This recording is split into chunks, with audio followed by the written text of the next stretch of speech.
Inzwaka mai yangu. Pane vhesi yandakasangana nayo ikabva yandibata ndinoimba kuti ichakubata semabatira yakandita.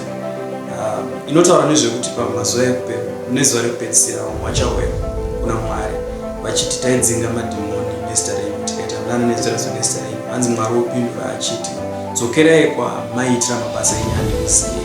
Zvakabaya mwoyo wangu. Ndobva zvandiratidza kuti chinoita kuti munhu aite chivindi chekutouya kuna Mwari kuti ari kutofunga kuti zvinhu zvaaitoita aitobatsirwa naMwari. But kutozorealiza kuti Mwari wacho ari kutoti haasi kukuziva. Zvinobva zvakuratidza kuti munhu unogona kungorasika usiri kuziva kuti wakarasika. Handisi kungotaura nevaparidzi apa, ndoda kutaura nemunhu wese kuti unzwisise zvinotaurwa neshoko raMwari. Shoko raMwari rinoti whatsoever a man does seemeth right to him. Zvinoreva kuti munhu wese chinhu chaanoita anotofunga kuti chakanaka. Chinoita kuti vanhu varasike vaite zvinhu izvo. Vanhu vanonamata varambe vachirasika vachifamba mune dzimwe dzisina kunaka. Nyaya yekuti munhu paanenge achirasika haatozvizivi kuti ari kurasika kazhinji kacho. Saka ndoda kuti ndimbokubatsira kuti the only way that you can ensure kuti hausi kurasika mumafambiro auri kuita kumhezha mafambiro auri kuita neshoko raMwari zvariri kutaura.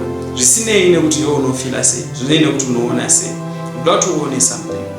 Chinokuisa kuti urambe wakabatirira panzvimbo yekurasika kuti Mwari anokuratidza mukana yekubuda, anokuratidza chokwadi nguva nenguva, but iwe haugoni kutoteerera nekuti unofunga kuti pazvinotaurwa zvikuru munhu. Kazhinji ndakazviona kuti vafundisi vari kurohwa basa vari kuparidza mumakereke, asi chinoita kuti vanhu vasabatsirwa kuti panouya shoko rinenge richiadresa situation yako, rinenge richida kuti utendeuke uchinje maitiro ako, unokurumidza kufungira kuti nderandingi, asi iwe hauoni kuti shoko iroro raya kuzotaura newe. Ndoda kumbokupa kasimple tip. Kazhinji 99.9% of the chances ukaona panotaurwa shoko rikakubaya, shoko iroro nderako.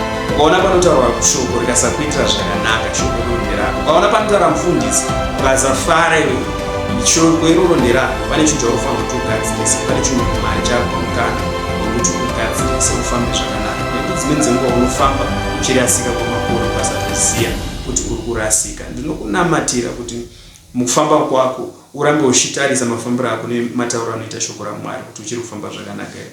Ropa fadzwa.